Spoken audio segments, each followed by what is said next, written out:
I'm Millie Beck, and I'm from Kaysville, Utah.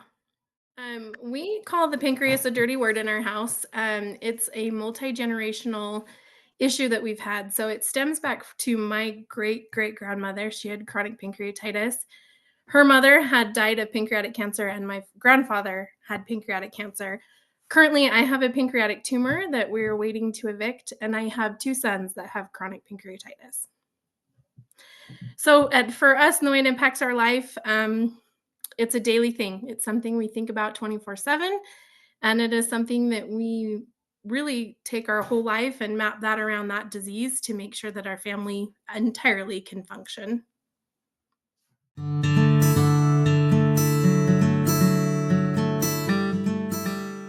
Yeah, so when Noah was first born, he was quite small. He was a full-term baby, and he was just over 5 pounds when he left the hospital. He still was not eating very well. He was constantly throwing up. So for me as a mom, I really think it started when he was born. And from then on, we just struggled constantly with episodes of him crying uncontrollably. Nothing could console him, not being able to keep any food in his system. And then weight gain for sure was something he struggled with since he was little.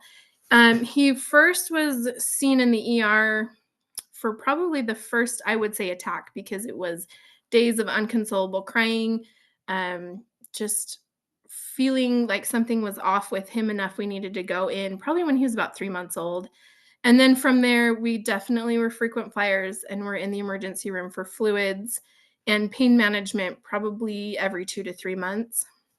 And then as he got older, it kind of became more frequent.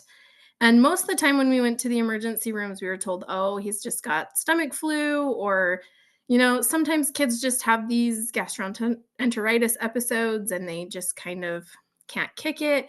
He was tested for celiac disease, cystic fibrosis, oh, food allergies, like anything under the sun. It seemed like they were grasping at straws to kind of figure it out.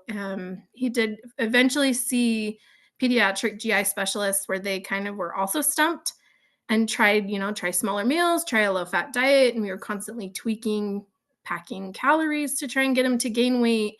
And eventually, when he was 6 years old, he was able to be diagnosed with chronic pancreatitis through endoscopic ultrasound.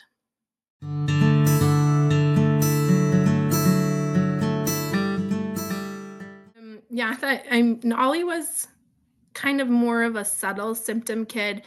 And for a long time, we couldn't decide, like, are you just mimicking Noah because you want to be like him and you're like the little brother, or is there really an issue?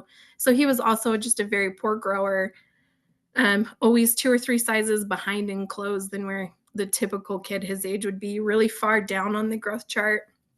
But he would just complain every time he ate that his belly would hurt. He would have episodes of pain where he would just curl up on a ball and nothing would help but time and pain meds. And just his coloring would go with those episodes too, where you would know he was feeling nauseous. He would have days where he would just throw up for no reason all the time. And so we would always kind of watch him carefully and be like, is this that? Is it mimicking? Imagine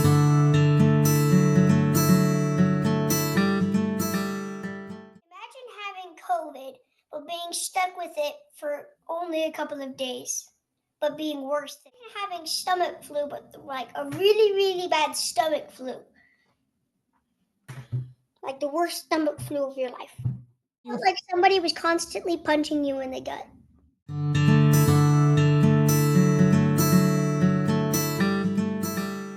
I got myself diagnosed when I couldn't remember, so I can't really remember like when I wasn't diagnosed and what I thought it was. But from what my mom says, all the doctors thought it was flu, but she thought it was something different. I was looking at like things like celiac disease or things that had been mentioned. I would kind of look for and be like, hey, this kind of fits, this doesn't fit.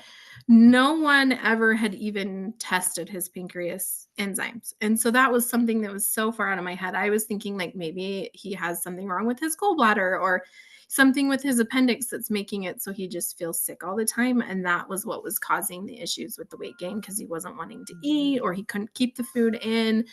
I'm a pretty good at someone telling me something, and then I either remember it from school. Being a lab person, you're kind of on the privy of the lab results and what they mean. So I would always look at his labs and be like, this doesn't fit this disease, this doesn't fit this. And but no one had ever mentioned the pancreas. And where before he was diagnosed, I'd be like, kids can't get that, right? Like that's what you're always told is that's not something kids get. But I mean, definitely if it would have ever been mentioned, I would have been right down that hole and what about this? What about this? Kind of a thing. Yeah, Dr. Laborda showed up at primary. So he was there before, just as like a normal GI fellow in like 2019, 2018 timeframe, maybe a little earlier. And he actually had seen Noah at that point and was like, I don't know what this kid has. Like, really stuck with him. And then he went and did the Rebecca's Wish Fellowship in San Antonio, came back. And at that point, I was like, okay, we're doing everything. We need to see him again. I didn't know he was specializing in the pancreas at that point. I just knew we could see him sooner because we were established patients.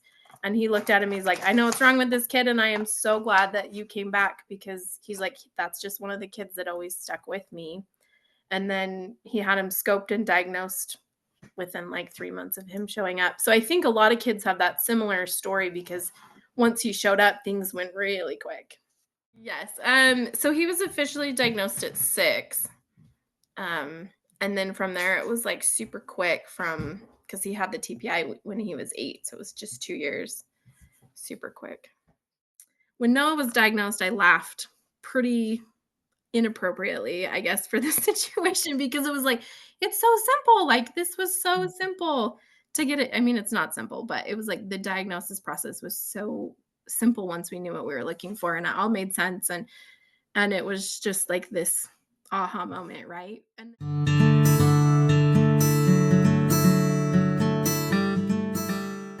yeah, so when he was diagnosed, at that point we had he is a very smart kid. First of all, he understands things at an adult level, and he had been around medicine so much at that point that he really understood it a lot. So when we were talking to him, we showed him like a diagram of it, of what the intestinal tract and stuff looked like, and said, hey, this is the pancreas, this is what it's supposed to do, yours is not doing that, we're going to start this medication, and kind of see how things go. So every time something new changed in his care, we would kind of talk to him about it. As he got older, he would just listen in with the doctors and ask his own questions.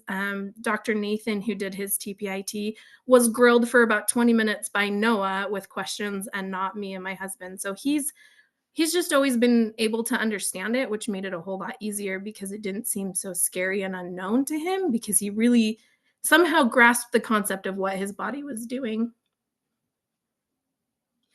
But not all kids are like that. With our other kid, Ollie, who was diagnosed, it's been a little bit harder because he doesn't quite understand.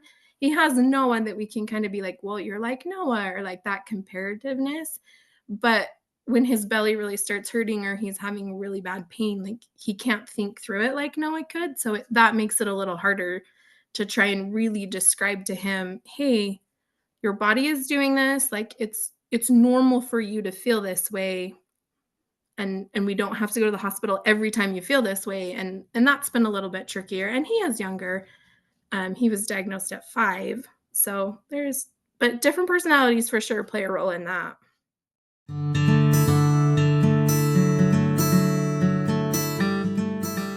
I tell them that like what the pancreas is if they don't know, and then I tell them the problem that I have with it, and then I get started about what it feels like, and then I start getting started on what they want to know about it. That my pancreas doesn't work like it's supposed to, so that I have to take enzymes to do its job for me, to do to do the job.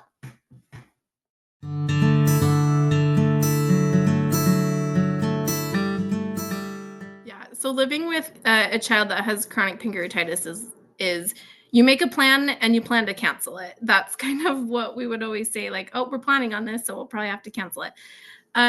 With the flare-ups, they come when they come. There's sometimes some indication that it's going to happen, but most of the time they're pretty much showing up when they feel like it, and you just have to learn to be flexible. And that was the biggest thing that we always did was just be flexible and teach our kids to be flexible. And we were so lucky to have a lot of family around us, so we could be a little bit more flexible of like who's going to take the kids and who's going to, so the kids didn't have to interrupt their day too if I was taking Noah in to get fluids.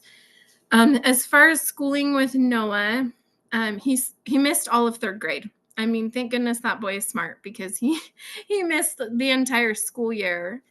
And towards the last half, they're like he needs to homeschool to get the credit to move on to the next grade. So we said we'd try it, see how it goes.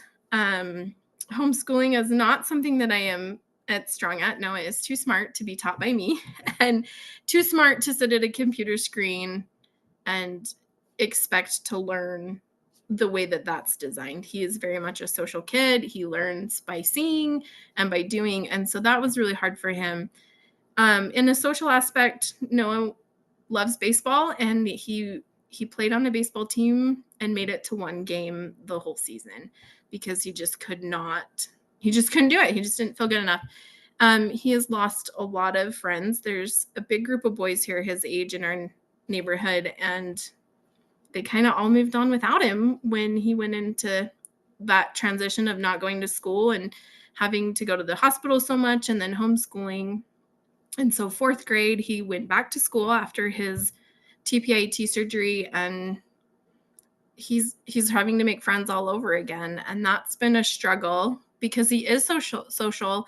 He gets along with everybody. He is hilarious. Everyone loves him, but it's been really difficult for him to kind of find where he fits with like a bunch of kids that have just been with each other for an entire year where he wasn't there.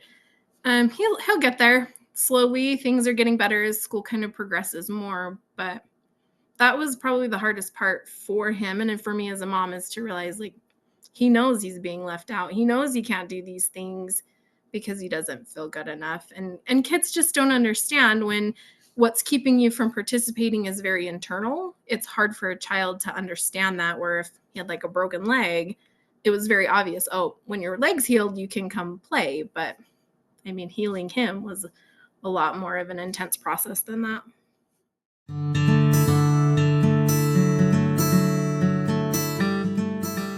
Yeah. So when they first approach you with the concept of the TPIT, it sounds made up. It really sounds like this is not something that a person can live through. Where they remove what, 5 organs, they transplant your insulin making cells. When they first start talking to you about it, like it's panic mode, like, right, you want to do what to my kid?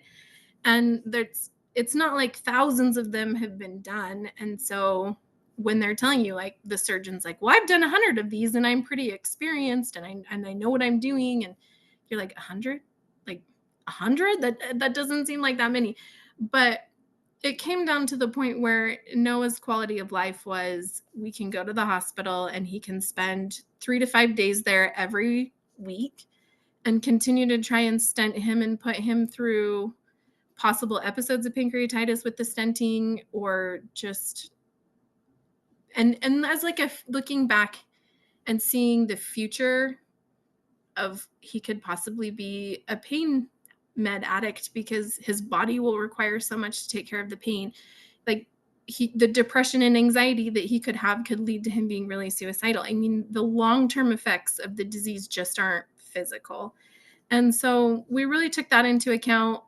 His doctor here, Dr. Laborda, is absolutely amazing and let us really take the time to make the decision, really explained everything to us well, gave us his recommendation, and then kind of said, I'm going to leave it up to you guys as his parents to decide. But at that point, it, even though it sounds scary and like the process sounds long to be out of state and completely away from everything that you're used to in the comforts of home for 2 to 3 months to have the surgery in Ohio, it was, well, what's our option? We give it a try and it works and he's successful and awesome and grows and does everything a kid should do, or we have this big unknown of what is his life going to be like. So for us, it was the last resort. There was no other option. And after meeting with the team at Nationwide and telling them our concerns and them listening to us, it was, no, this is going to make a huge, huge impact on his life. Even if it doesn't 100% take away his pain, it would take away enough that he could go back to school, he could go back to baseball, he could stop being what we called our throw pillow and living on the couch.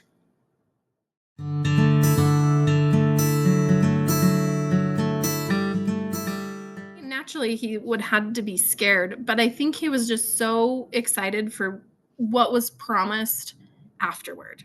Like, when you are healed, you will be able to do anything you want when you are healed. And so I think he was really hopeful.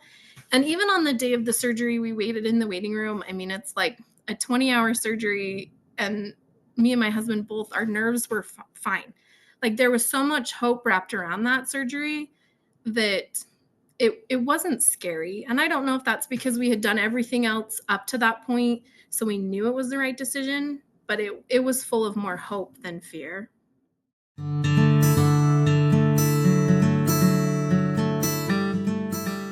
Tell you to stay usually stay at Nationwide for like 6 weeks, and we were home in 21 days. Like, from the Oh time we flew gosh. out to the time we flew home, like, he killed it.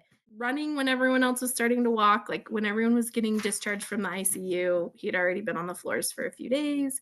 When it was time for most people to, like, "Okay, well, think about sending you home," like, we'd been at the Ronald McDonald House and home. Like, he did amazing, and it was just like his body knew it needed it, and it worked out perfect. But yeah, we have people he grew like 5 inches. We had to buy 2 sets of clothes, all new shoes, like, just amazing. And so other people can physically see, like, this kid is different. It's just not like a mental changer where, like, mom and dad who see him all the time now, it's been way drastic.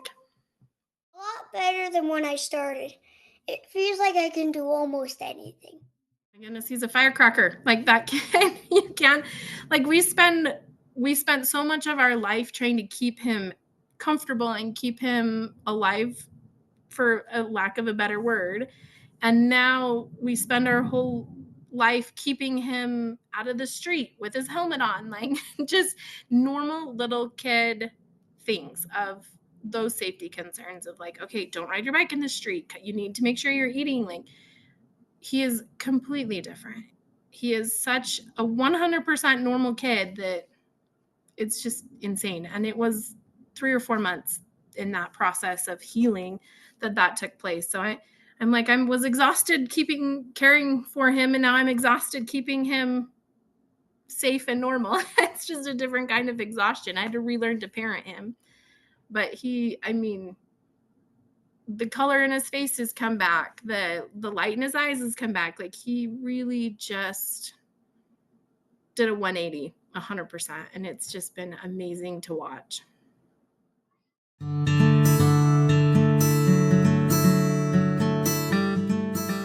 Rollerblade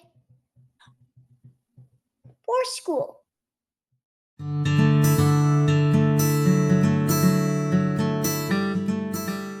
Kind of. I'm like a quarter diabetic. I don't take insulin, but I have the Dexcom just to monitor it in case I go low, which can be bad, like really bad. Yeah, so they still label him, like, in his chart as a diabetic 3C, I think, just so that Mhm. if he ever gets admitted, like, it's flagged instead of being like, "What's wrong with this kid?" kind of a thing, and they can take special care of those islet cells. But right now, he wears the Dexcom just 10 days out of the month. He negotiated with Mary Joy to get down to that.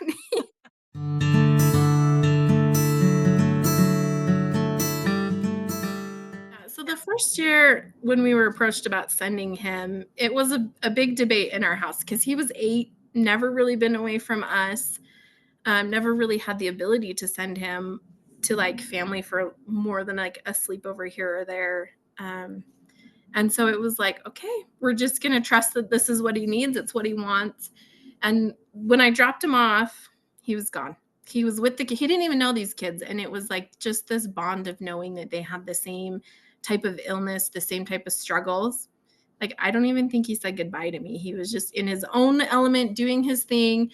And then when I picked him up, the growth in just that short week of that poor me, I'm so alone, kind of went away because with HIPAA laws, I mean, you really don't know and cannot tell people, like, oh, so and so lives by you and has the same disease, right? So it felt really isolating for us as parents, as a family, and for Noah to, like, really think, he's the only kid. Like, in your brain, logically, you knew there had to be more because Dr. Laborda had more than just Noah as a patient, but it felt really isolating. And I think for him going to school and not having anyone else he knew with a chronic illness at school, he really felt alone. And so that connection to knowing other kids were like you, and he met kids here in Utah that had it, that really kind of helped him have like a small community here of people he could talk to.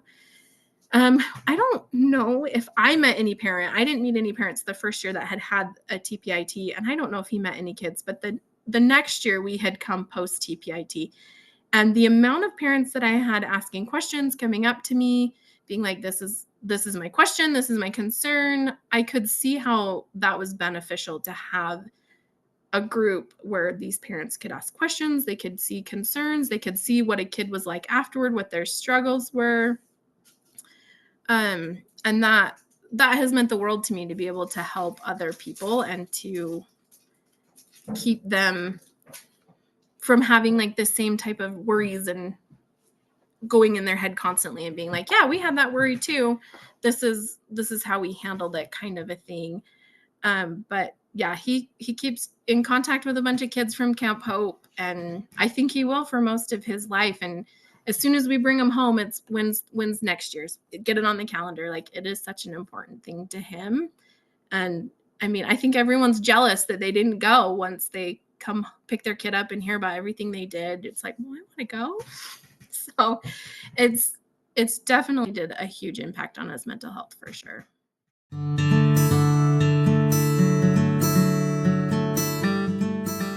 Grapes or tomatoes, or it could be steamed broccoli.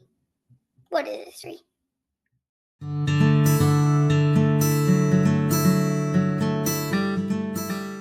And as far we have two other kids, so we have two girls, and that is something we talk about with them quite a bit because they're older. They're 11 and 8, and so they worry too, like, hey, am I going to get this? Because they do know that girls usually express it a little later in life. They do know that there's a genetic component there that's pretty strong. So it is a stress and a worry, and for them especially, I know our oldest, it's something that she worries about a lot. We've asked them if they wanted to be genetically tested, but that's not always a great indication of you will or you won't. It's just risk factors. But yeah, it's a big stressor for both of them. I do know that.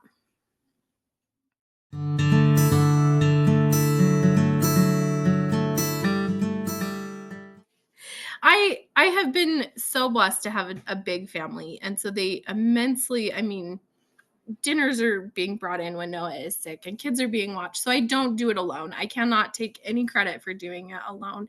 But I also think I was just kind of made to do this. I just My grandparents were really sick when I was young, and so I kind of watched my mom take care of them pretty regularly and kind of helped out with that as I got older.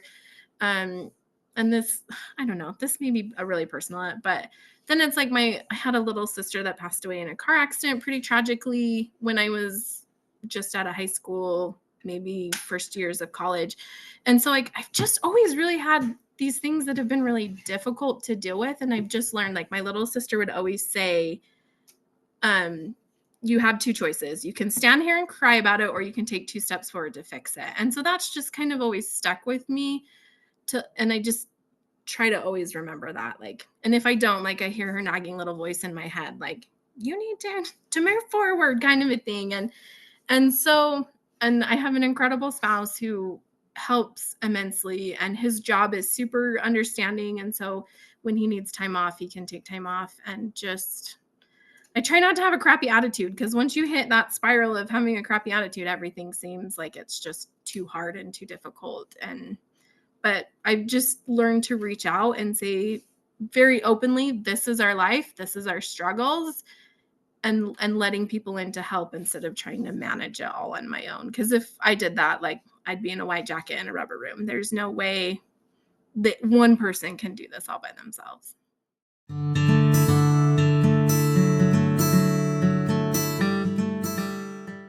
Yes, that's always a mother's worry, right? Am I giving every kid what they need? Every kid's getting their attention. And I think what kind of really helped was having really honest conversations with our kids of like, I understand you really want to do this, but I really need to help Noah. And so our kids just from a really young age kind of got used to that. But then we would always make it a priority when Noah was feeling good that we would go do something fun as a whole family, or I would just take one kid to go do something, or dad would just take one kid to do something. And so it is taking constant effort and really prioritizing the time that you do have where everyone is well and able to participate, taking that time and running with it. But it was also, we just kind of made that priority with our family early on. Like, we're not going to do a million different sports, because if we do a million different sports, then we won't be together as a family. And so our kids, they've all had to sacrifice so that we can function as a family, because the pancreatitis just doesn't affect me or no Noah's dad. It does not just affect Ollie, it affects all of us. And I wish it was different, but that's the way that it is. And our girls that probably have gotten the short stick out of all of us, were they're the ones that get shuffled between family members to take care of them. And our family has just really made a point to make them feel important too. And if one of them wanted to do the school play and that just wasn't going to work with the time frame of Noah's TPIT, that was kind of one of the big issues we had last year. The family kind of stepped up and said, well, if she wants to do it, I'll get her there. And I think so, expressing those needs and the community that our kids have built around them with friends and everything has definitely immensely helped. But we kind of had to adapt this mentality of it takes a village to raise our kids. And me and my husband could not do it on our own and still have a full-time job that paid the bills and kept a roof over our head. And so I think that was the biggest indicator for us, was realizing we couldn't do it on our own. And our kids were going to have relationships with other adults, grandparents, aunts, uncles, cousins, to make it so that their needs were met too. And now that we're kind of in a state where we're not constantly in the hospital with Noah, we're not flying out to Ohio constantly for his follow-up visits, and he, being there for the big chunk of time that we were, seeing that relationship that they have with their grandparents and how it's like, oh, I want grandma to come to my thing at school, or they have older cousins that are like adults, and it's like, I want this cousin to come and see me do my soccer game or whatever it may be. And so that's been a huge thing for us, just to see like that expounding love, like beyond our own family, and that extended family stepping in, and the culture that's created in our home of just everybody's welcome and we just accept and love everybody has been outstanding.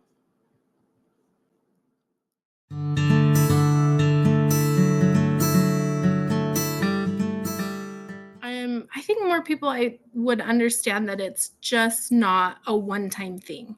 That, oh, I had pancreatitis and it is over. That it is a life-altering and a lifelong condition that you worry about if it's coming back. If you worry about how it's going to affect these big events in your life, and you can't see it unless someone is chronically ill and on the couch constantly, or in bed or in the hospital. That's when you can see it. But it's the daily things that they do while having this condition, because it just doesn't go away, and they just learn to mask it and live with it. And so there's so many of these kids that they're like, well, they look so healthy and they look like they're running around and having fun, but just that you never know really what people are going through, like you said. But just that it's not a one-time thing, and it needs to be treated as something that is life altering and life defining for a lot of these patients that have pancreatic issues. And it's still just a huge unknown, right? Like it's been our life for years now, and there's still so much about the pancreas that I'm like, oh, that's interesting, or I'm learning something new all the time. So someone that has no idea about the pancreas or what the pancreas does, it almost seems like it's a made up disease kind of a thing, because the patients have learned to deal with the pain so well. And so I think for people that know nothing about it would be, get yourself educated and get to the point where you can say that's hard instead of, oh, that doesn't happen. That's not a thing. But being like, no, I can see how that's hard. And I can have empathy for you, even though it's not something I've experienced.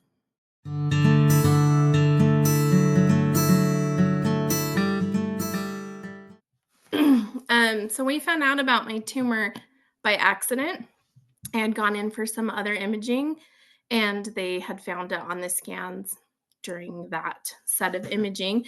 And from there, things took off, and there was scan right away, MRI right away, biopsies right away, and then we'll be evicting that tumor as soon as we can. So it was by accident purely.